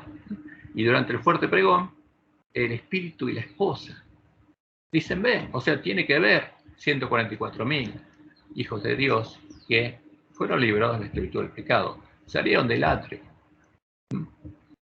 entendieron justamente la profecía del santuario, como Dios le mostró en el Evangelio. Los que esperen pacientemente lo van a entender, van a comprender la obra que Jesús está haciendo, van a haber encontrado a Jesús a la puerta estrecha del camino angosto, y van a recorrer ese camino, y van a llegar a ser parte de la mesa de los panes de proposición, y van a recibir la bendición de Dios. Y esos son los que tienen que ir a predicar el fuerte pregón. Por eso, la misión del proselitista era estudiar las profecías y entender la doctrina del santuario, que es una profecía, para poder vivirla, porque ahí va a recuperar el conocimiento del verdadero Evangelio del Reino de Dios. Iba a conocer la verdad. Y lo que está acá, en el trono de Dios, dentro del trono, ¿qué es qué cosa? El maná que Dios le dio, que es símbolo de quién? De Jesús. ¿Ves? Dice, este es el verdadero maná, como le dijo Jesús a sus discípulos. Yo soy el maná que descendió del cielo. O sea, el que come de este pan va a tener vida eterna. El maná es un símbolo de Jesús, el alimento que Dios nos va a dar. en la cena de Pascua, el cordero asado con hierbas amargas y panes sin levadura. Después, ¿qué había? La vara de Aarón que reverdeció. ¿Y ese qué es? Un símbolo del poder de Dios. Porque ¿quién hizo reverdecer esa vara de almendro muerta? Pues estaba muerta, es una vara seca, muerta, y que reverdeció y tenía fruto. Y nosotros... ¿Y Aarón qué significa? Aarón Somos nosotros. es sacerdote, no, Cristo es sacerdote. Pero no dice en un momento que todos somos sacerdotes, seremos sacerdotes. Sí, pero la vara somos nosotros. La que va a reverdecer va a tener vida, va a tener fruto. Eso. Nosotros que somos huesos secos, como le muestra Ezequiel.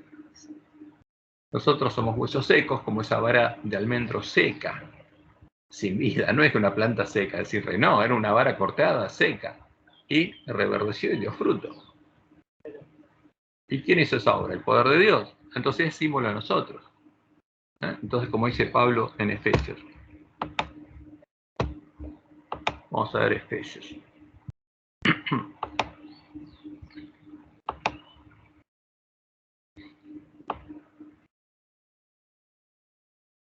Fíjense, empecemos el versículo 13. En él también vosotros, habiendo oído la palabra de verdad. Porque eso es lo importante. O sea, por eso ¿qué tiene que oír el ángel de la odisea? La verdad. El evangelio de vuestra salvación, el verdadero evangelio.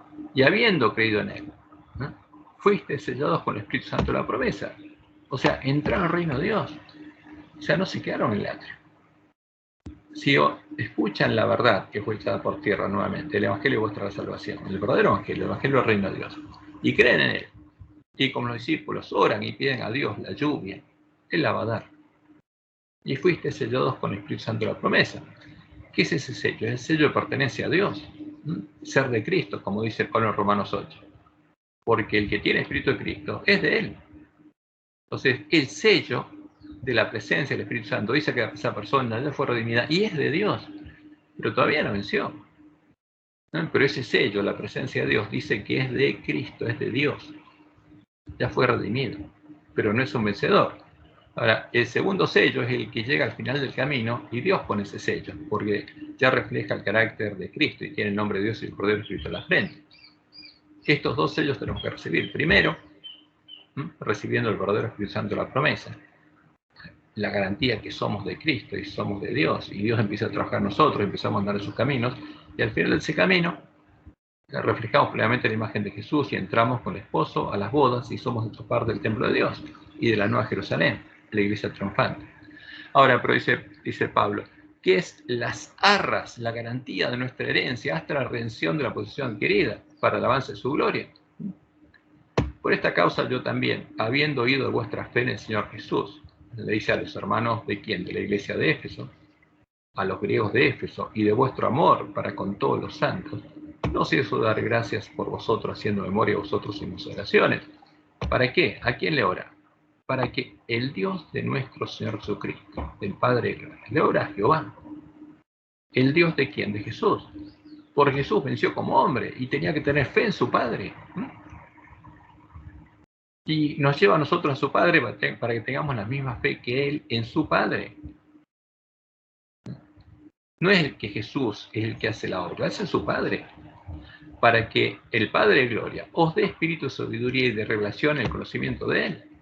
¿Quién nos guía a toda verdad? Su Padre. Nadie puede venir a mí si el Padre que me envió no le trajere. ¿No? Como está escrito en los profetas, y todos serán enseñados por Jehová. Entonces, ¿qué dice? Alumbrando los ojos de vuestro entendimiento. O sea, los ciegos tienen que ver, y el único que nos puede dar esa visión es Dios. Para que sepáis cuál es la esperanza a la que Él os ha llamado. O sea, Él ora para que Dios les dé a entender a ellos, claramente, les abre los ojos y les haga entender cuál es la esperanza, la verdadera esperanza a la que Él nos llamó. ¿Y cuáles son las riquezas de la gloria de su herencia en los santos? O sea, ¿cuál es el fruto de Dios en nosotros, la obra de Dios? ¿Y cuál, dice, la supereminente grandeza de su poder para con nosotros los que creemos? Según la operación del poder de su fuerza. ¿Por qué? Yo haré que andéis en mis caminos, guardéis mis preceptos y los pongáis por obra. Ese poder es el que actúa en nosotros, dice Pablo. Pero ese poder es el mismo que operó en Cristo. Por eso tenemos que poner los ojos en Jesús, porque Él pudo vencer. Y además Dios lo resucitó. Y el mismo poder que operó en Cristo es el que obra en nosotros, dice, la cual operó en Cristo, resucitándole de los muertos y sentándole a su diestra en los lugares celestiales. Sobre todo principado y autoridad y poder y señorío, y sobre todo nombre que se nombra, no solo en este siglo, sino también el venidero. Y sometió todas las cosas justamente bajo sus pies, y lo dio por cabeza sobre todas las cosas a la iglesia, la cual es su cuerpo, la plenitud de aquel que todo lo llena en todo. Entonces, ¿quién es Cristo? Es la cabeza de la iglesia, porque Él es la vid, tenemos que estar unidos a Él. El que no está unido a la cabeza no es parte del cuerpo. Ahora, ¿pero quién es el que hace todo el trabajo en nosotros? Es Dios. Porque el mismo poder que actúa en Jesús es el que opera en nosotros. Y eso, justamente, Él tiene el poder de una vara seca de almendro, en una noche, hacerla reverdecer, que tenga hoja y tenga fruto, y que dé fruto. Nosotros somos esos huesos secos, somos la vara seca. Y el que actúa ahí es el poder de Dios, y ese poder es el que va a actuar en nosotros, como dice Pablo. El poder que actúa en Cristo Jesús. ¿El quién? De su Dios y Padre, de nuestro Dios y nuestro Padre. Porque Jesús hizo nuestro hermano, es Dios mismo, pero hecho nuestro hermano, teniendo nuestra misma carne y sangre, para que nosotros veamos y entendamos y creamos que ese mismo poder que actúa en Jesús puede hacer que nosotros recorramos el mismo camino y nos puede limpiar, para que lleguemos a ser parte de los panes de la mesa, de los panes de la proposición. Ese es el verdadero evangelio. Eso es lo que predicaba y vivía la iglesia primitiva. Entonces, volvamos aquí. Por eso es importante que entendamos esto. O sea, ¿cuál es el reposo del que habla el autor de Hebreos? Y eso es importante, eso es lo que tiene que entender el ángel de Odisea. Y por supuesto tiene que entender que hay un camino, pero que hay dos puertas y hay dos caminos. Y como dice Jesús, por una puerta se entra al reino de Dios, la puerta estrecha, para recorrer el camino angosto que lleva a la vida, el camino angosto que Dios le mostró a Elena, y por la otra puerta se entra a otro lugar, a la sinagoga de Satanás. Porque esa es la puerta por la que entran la bestia y el falso profeta. Y nuestra misión es desengañar al pueblo de Dios que está en medio de la Gran Babilonia, que está en el atrio con los gentiles, y desengañar a nuestros hermanos porque los lobos están entre nosotros y quieren que entremos por la misma puerta. Por eso Jesús, como dice Elena, el mensaje de Mateo 7 se lo manda a su pueblo primero. Entren por la puerta estrecha. Porque ancha es la puerta, espacioso es el camino que lleva a la perdición, y muchos van a entrar por ella. Porque estrecha es la puerta y angosto el camino que lleva a la vida, y pocos son los que la hallan, porque hay que buscarla hasta encontrarla. Entonces, por eso es importante entender el santuario y el antitipo de los símbolos, porque como Dios les mostró bien, esto representa a los que entran, y este es el trono de Dios. ¿Dónde va a estar? En los que entran, porque Dios va a poner su trono en ellos, porque ellos van a ser parte del templo de Dios, van a ser piedras vivas donde Dios mora. Entonces, y ya no habría, como acá se acabó la separación, como dice la profecía, todo sería santísimo, porque Dios pondría su trono en nosotros, y Dios estaría morando en nosotros. Por eso el candelabro, porque Dios moraría en los que entraran, y donde ellos se arrodillaran, ahí estaría Jesús agregando incienso a nuestras oraciones, porque esa era la obra del sacerdote, y Él estaría oficiando el continuo por nosotros. Y al final del camino seríamos puestos en la mesa de los panes de la proposición, y esa sería la obra de Dios en nosotros. Y Él escribiría su ley, la que está acá en el arca, ese es el tesoro para nosotros, que haya ahí. Su ley en nuestra mente y en nuestro corazón. Lo que Él tiene escrito en su mente y en su corazón estaría escrito en nuestra mente y en nuestro corazón, para que volviéramos a reflejar su imagen. Está el poder que hizo reverser la vara de Aarón, que es el que obraría en nosotros. Y está el maná que nos daría a comer, el verdadero alimento, para transformarnos en imagen de Jesús. Y ahí está el propiciatorio, ahí está el trono de Dios, ahí está el lugar donde tenemos que acercarnos, como dice el autor de Hebreos, confiadamente al trono de la gracia, para hallar la gracia y oportuno socorro, ¿no? Porque esa es la voluntad de Dios. Entonces, el libro de Hebreos es hermoso porque predica el Evangelio, tomando en cuenta, haciendo referencias constantemente a la ley de Dios, el Antiguo Testamento, como hizo Jesús en el aposento alto. Y como dice Hechos 1 al 9, estuvo con los discípulos 40 días hablando del Evangelio del reino de Dios, o sea, sembrando la semilla del reino en el corazón de ellos, explicándoles cómo Él venció, porque tenían que seguir las pisadas de Él. Y ellos vivieron con Él. Ellos le preguntaron y querían saber y le pidieron que les enseñe a orar. ¿Para qué? Porque querían ver por qué las oraciones de Jesús tenían poder. Y Jesús les enseñó, pero no lo entendieron. Pero después de que Jesús murió, como Él les dijo, ya no les habló en parábolas, sino que les explicó claramente el significado de esas parábolas. Y se las hizo entender, ellos entendieron el Evangelio del Reino de Dios, creyeron, como dice Pablo en Efesios 1:13, y habiendo creído justamente en la promesa, se prepararon, oraron, pidieron y recibieron el Espíritu Santo de la promesa. Y se demoró 10 días a recibirlo, ¿por qué? Porque tenía que haber un proceso, y como decía el presidente, en Pentecostés lo tenían que hacer, y Jesús tenía que seguir la ceremonia. ¿Para qué? Para ser como los sacerdotes, tenía que ser investido. Y en Pentecostés recibió el poder, y ahí, como dice Apocalipsis 12, vino lo que algunos de nuestros hermanos piensan que va a venir en la segunda venida. Apocalipsis 12, versículo 10. Entonces oí una gran voz en el cielo que decía: ahora ha venido la salvación, el poder y el reino de nuestro Dios. ¿Cuándo vino? Ahí. Y a partir de ese momento se empezó a decir: hoy, si oyeres su voz, porque ahí, como Jesús dijo, y él predicaba, empezó a predicar ¿qué cosa? El año de la buena voluntad de Jehová. ¿No? Como dice Isaías 61, el Espíritu de Jehová el Señor está sobre mí porque me ungió Jehová. Me ha enviado a predicar buenas nuevas a los abatidos, etc. Anunciar ¿qué cosa? El año de la buena voluntad de Jehová. Y ahí paró. Porque después dice, y el año de la venganza del Dios nuestro. Por eso es lo que tenemos que predicar nosotros. Nosotros tenemos que terminar la obra que empezó Jesús, que está descrita en Isaías 61. Justamente los que reedificaron las ruinas antiguas. Entonces, y volvieron a predicar el mismo evangelio. Entonces, pero ¿cuándo empezó a predicarse el evangelio? ¿Cuándo llegó el año de la buena voluntad de Jehová? Ahora, dice. Y eso fue en ese tiempo. No en la segunda venida. Ahora ha venido el poder, la salvación y el reino de nuestro Dios. Y la autoridad de Jesucristo. ¿Cuándo fue investido de autoridad Jesús? Ahí.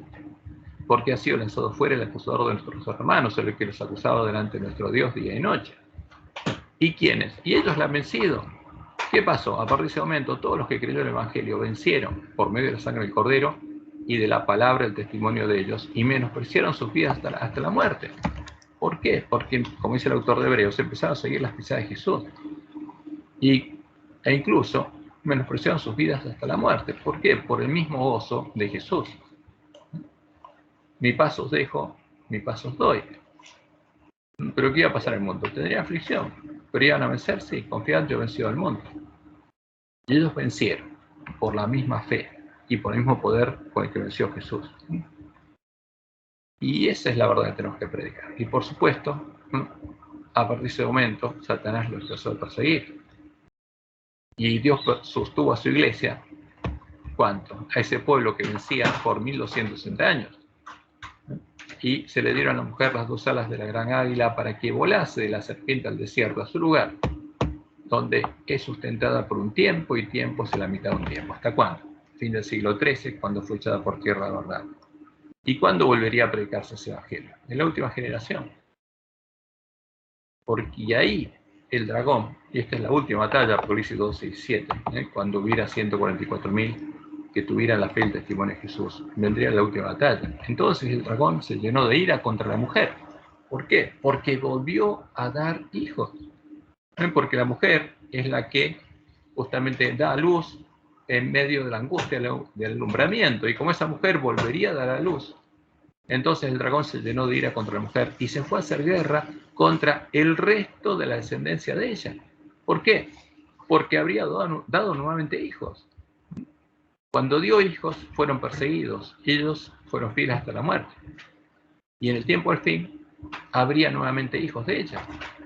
¿Quiénes serían estos? Los que habrían creído al Evangelio de la verdad, al Evangelio de la salvación, al Evangelio del reino de Dios, y habrían recibido el Espíritu Santo de la promesa, habrían entrado al reino de Dios, y habrían recorrido ese camino. Y llegarían al final. Los que guardan los mandamientos de Dios. ¿Los guarda el ángel de la Odisea? No. Estos no son los ángeles de la Odisea.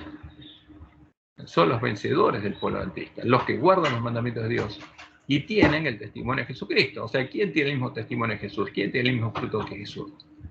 El que nació de Dios y ya refleja plenamente la imagen de Jesús. Ahora, y esta es la promesa. Entonces, este es el reposo. ¿Estos son esclavos del pecado? No. ¿Guardan los mandamientos de Dios? Sí. ¿Un esclavo del pecado? No. No son esclavos del pecado. Ahora son siervos de la ley de Dios. Tiene escrita la ley de Dios en la mente y el corazón. Y ahora son siervos de la justicia. Y sus frutos son frutos de justicia. Y tienen el mismo testimonio de Jesús, el mismo fruto que Jesús. Y esa es la promesa. Este es justamente el cumplimiento de la promesa del Evangelio. Esto es lo que Dios le dijo, le mostró a Juan, que llegaría a entender y vivir el pueblo adventista. Los que llegaran a ser vencedores de la iglesia adventista. Los que reflejaran plenamente la imagen de Jesús. Ajá. Esa es la promesa. Entonces Apocalipsis 14, 12, justamente cuando termina esa parte y empieza la batalla, Dios dice, aquí está la paciencia de los santos, aquí está. Aquí están. ¿Quiénes? Aquí está el testimonio de que ese evangelio es verdad. Estos son los hermanos de Jesús. Acá están los 144.000 de la promesa. Y esa profecía se va a cumplir. Entonces, ¿el tema cuál es en nuestro tiempo? Tenemos que darle alimento al tiempo a nuestros hermanos, tenemos que predicar la verdad. Mientras se dice hoy, como es el autor de Hebreos. Porque el pueblo adventista está dormido, está ciego, y no sabe dónde está vivo, dónde está parado. Él ni siquiera conoce la historia del pueblo adventista, que nosotros también tuvimos nuestro Cades Barnea, que Dios nos dejó en el desierto, porque en 1888 Wagons y Dor empezaron a estudiar Hebreos, el libro de Hebreos, y se dieron cuenta, leyendo Hebreos 2, y es lo que presentaron, que Jesús realmente era nuestro hermano, tenía nuestra carne, no tenía otra carne, como ellos creían.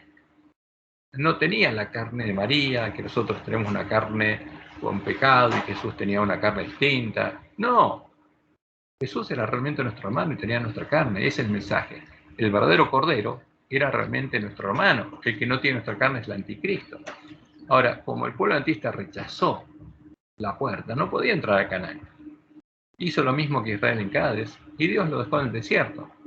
Entonces, en este tiempo habría que volver a estudiar lo mismo, entender Hebreos, entender el Evangelio, el reino de Dios, entender el santuario, como Dios le dijo a la Juan, y comprenderíamos el misterio, comprenderíamos la obra de Jesús, y encontraríamos a Jesús. Y entonces, podríamos entrar por la puerta y seguir el camino angosto, puesto los ojos en Jesús, el autor y consumador de la fe. Bueno, esto es lo que Dios prometió y por supuesto es lo que tenemos que hacer, conocer, vivir y predicar. Así que, bueno, ¿tiene alguna pregunta sobre esto? Vamos a parar acá. Bueno, sí. Yo tengo una pregunta. El Evangelio que corresponde es contar, porque hay muchas cosas para contar y de pronto uno marea a las personas. ¿Qué es lo más importante para predicar?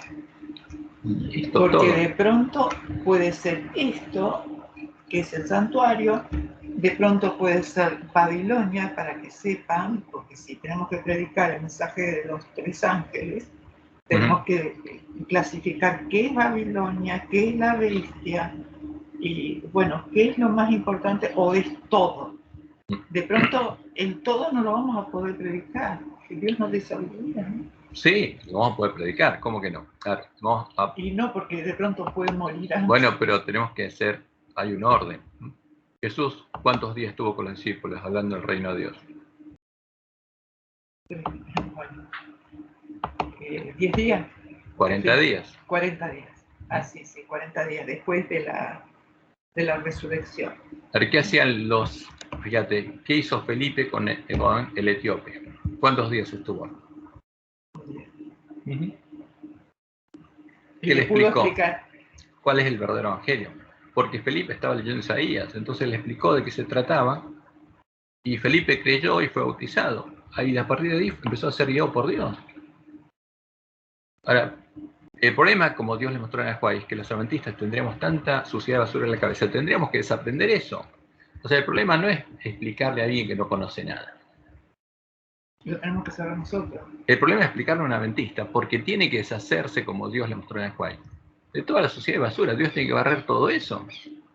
Y entonces le vamos a saber decir exactamente qué es lo que necesita esa persona, porque vamos a ser guiados por Cristo. A lo que debe predicar es el evangelio. Pero a un adventista hay que explicarle justamente qué pasó en la historia para que se puedan hacer los errores. Porque, a ver, vamos a Apocalipsis 1. Que es la revelación de Jesucristo que Dios le dio para manifestar a sus siervos las cosas que deben suceder pronto. Y la declaró enviándola por medio de su ángel a su siervo Juan, que ha dado testimonio de la palabra de Dios y el testimonio de Jesucristo y todas las cosas que ha visto. Y ahora hay una, fíjate, bienaventurado ¿quién? El que lee. Entonces, esto es lo que Dios nos dice, como se lee. Esta misión es por los pueblos adventistas. Entonces el pueblo adventista tiene que leer y oír. Y como dice Jesús, el que tiene oído, oiga lo que el Espíritu dice a las iglesias. Lo primero que tenemos que oír es la profecía de las 7 iglesias. Y como dice Elena, tenemos que ver la historia de lo que pasó para entender qué se trata. Entonces tenemos que empezar por ahí. En el caso del pueblo adventista, para que tenga oídos para oír. Entonces, bienaventurado el que lee, el que estudia, como dice Apocalipsis 11, los que van a hacer que los testigos vuelan a la vida, que arreglen sus lámparas, y después leen y oyen las palabras de profecía. Y guardan las cosas en el escrito, o sea, tienen que guardarlas. Porque no podemos guardarlas si no leemos y oímos. O sea, hay un camino. Dios nos dijo, miren, en el tiempo ustedes tienen que leer y oír las palabras de profecía, especialmente lo que el Espíritu dice a la iglesia. Y cuando vean la historia de lo que pasó, se les abren los ojos. Y empiecen por ahí. Y después tienen que predicarlo. Entonces el que oye y guarda, porque el que oye es mucho más fácil. Si a alguno le costó, porque hay que esforzarse, buscar la historia, entender, pero uno cuando lo entendió, se lo puede predicar a otro, y el otro va a oír, va a ser como los bereanos, van a estudiar diligentemente cada día las Escrituras para ver si estas cosas eran así, porque Pablo no les predicó un solo sermón. Cada día iban y les predicaba, y ellos sabían, a ver, ¿es verdad? ¿Sí o no? Comprobaban. Y cuando creyeron, no a Pablo, sino a las Escrituras, porque Pablo los vio en las Escrituras, entonces fueron bautizados y recibieron el Espíritu Santo de la promesa. Y empezaron a guardar. En el caso nuestro, lo que nos va a abrir los ojos, porque la verdad fue echada por tierra y hay mucha suciedad de basura y tenemos que deshacernos de eso y conocer la verdad, porque tenemos los cadáveres, además, de los 2 testigos, es hacer esto que Dios nos dijo. Entonces el que lo hace va a conocer la verdad y va a poder empezar a guardarla. Y puede predicar el mensaje de los 3 ángeles con poder, porque va a entender de qué se trata. ¿Ves? ¿Cuál es el Evangelio del Rey? Lo que estuvimos viendo ahora, el camino santuario. Ahora, ¿cuál es el engaño? Lo que metió Roma. ¿Cuál es la abominación asoladora? ¿Cuál es el verdadero? ¿Cuál es el falso? ¿Y cuál es el verdadero Evangelio? Entonces, una vez que uno lo entiende, lo puede enseñar. Pero tiene que entenderlo, y hay un camino. Entonces, para que a nuestros hermanos se le abran los ojos, hay que mostrarles justamente el cumplimiento de la profecía de la historia. Porque para que la persona tenga oídos para oír, tiene que oír lo que el Espíritu dice a esa iglesia. Entonces Jesús nos manda que primero enséñenle a sus hermanos para que vean lo que fue el cumplimiento de la profecía. Una vez que entendieron eso, el resto del Apocalipsis es fácil explicarlo. Y el Evangelio es fácil explicarlo. Pero tienen que oír lo que el Espíritu dice a las iglesias, es el camino que Dios nos dice. Porque la bendición de Dios, ¿quién la va a recibir? ¿Quién va a ser bienaventurado? ¿Quién va a entrar al reino de Dios? ¿Quién va a llegar a ser parte de los 144.000? ¿Los 144.000 leyeron? Sí. ¿Oyeron? Sí. ¿Guardaron? Sí. Ese es el camino.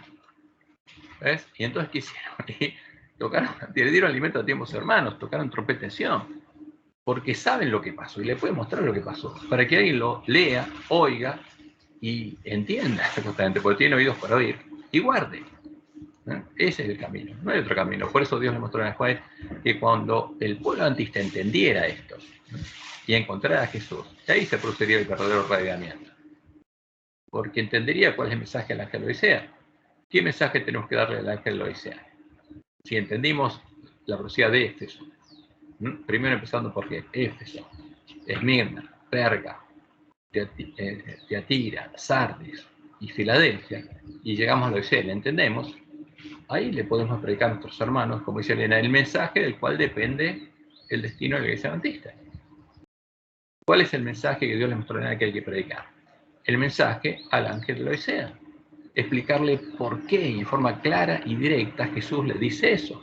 ¿Y qué tiene que hacer para ser salvo? Porque eso es lo que tiene que oír el ángel de la Odisea. Ahora, el mensaje al pueblo que está en Babilonia es otro.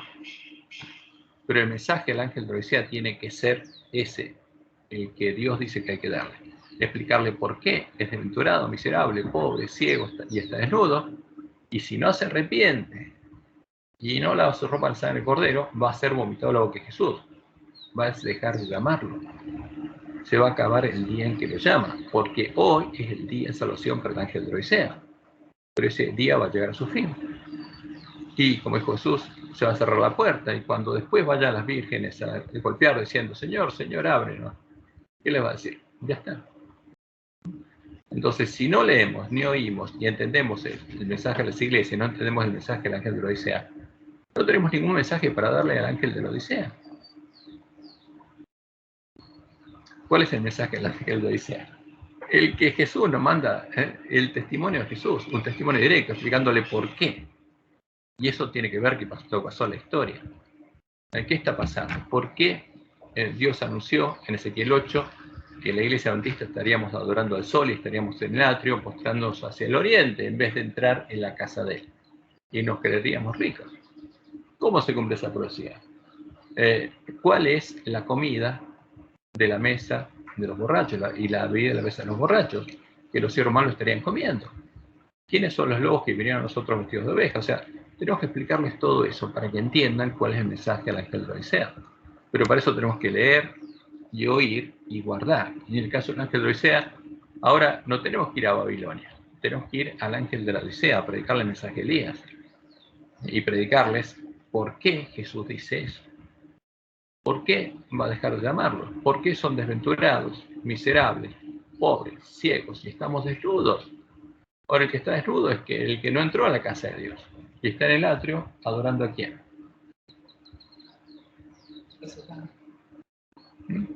Entonces, ese es el tema, porque estamos haciendo lo mismo, estamos en Sittim con las otras mujeres adorando al Dios de estas mujeres. Ese es el problema. Porque pasamos por Cades y ahora estamos en Sittim, antes de entrar al reposo. ¿Y quiénes entrarían al reposo? Los 144.000 que no se contaminaron con mujeres. Y el pueblo adventista tiene que entender eso, porque Dios se lo explicó claramente por medio de Elena. Entonces, sí, las revelaciones que Dios nos dio por medio de Elena de White, como anunció en Apocalipsis 10, que en el tiempo del fin nos mandaría un profeta y nos revelaría las cosas que los 7 tronos han dicho.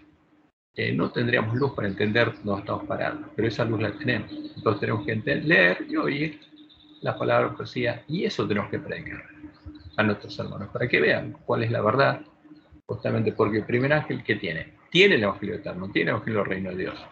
O sea, comprende esto. Comprende el camino del santuario.